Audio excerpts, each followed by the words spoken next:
আমি আপনাকে ভালোবাসি। এটা কখনো মিথ্যা ছিল না। এটা ছিল আপনার প্রতি আমার নিঃস্বার্থ প্রেম, মায়া আর গভীর ভালোবাসা। আমি আপনাকে চেয়েছি, যেমন কেউ মৃত্যুর আগে শেষ নিঃশ্বাস নিতে চায়, বাঁচার তীব্র আকাঙ্ক্ষায়। আমি আপনাকে চেয়েছি যেমন কালবৈশাখীর ঝড়ে ভিটেমাটি হারানো মানুষ খোঁজে একটু আশ্রয়, মাথা গোঁজার ঠাঁই। আপনাকে চেয়েছি যেমন সন্তানহীন নারী খোদার কাছে যায় একটি মাত্র সন্তান। আপনাকে চেয়েছি যেমন বৃদ্ধাশ্রমে থাকা এক নিঃসঙ্গ বাবা চায় ছেলের সুখী সংসার দেখতে। আপনাকে চেয়েছি ঠিক তেমনই অসহায়ের মতো, যেমন গর্ভবতী হরিণ জীবনের জন্য একটু দয়া চায়। অথচ আপনি কখনোই জানবেন না কত প্রার্থনায় আপনাকে চাওয়া হয়েছিল। আপনি কখনো বুঝতে পারবেন না ভালোবাসার গভীরতা কখনো কখনো একজন মানুষকে কতটা ভেতর থেকে ভেঙে দেয়। যদি বুঝতেন, হয়তো কখনো ছেড়ে যেতেন না।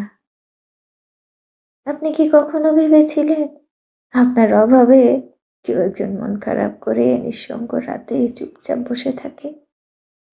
কেউ একজন রাতের পর রাত জেগে আপনাকে নিয়ে অগণিত লেখা লিখে ফেলে? আমি তো সবই ছিলাম।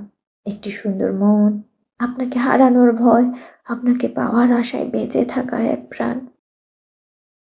তবুও আপনি আমার হলেন না।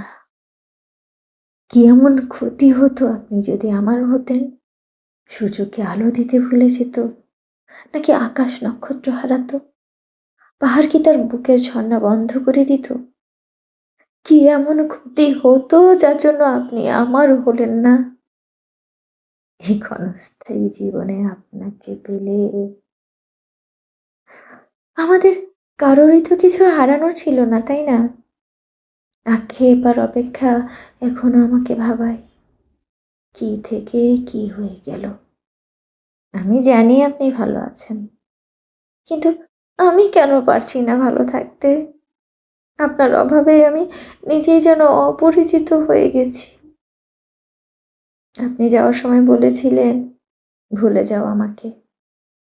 কিন্তু সত্যিই কি আপনাকে ভুলে থাকা সম্ভব? যাকে ভালোবাসা যায় তাকে ভোলা যায় না। শুধু সবার সামনে ভুলে থাকার অভিনয় করা যায়। আমি দুঃখিত। ভুলে যাওয়ার প্রতিশ্রুতি দিয়েও আপনাকে মনে রেখেছি অবিরত।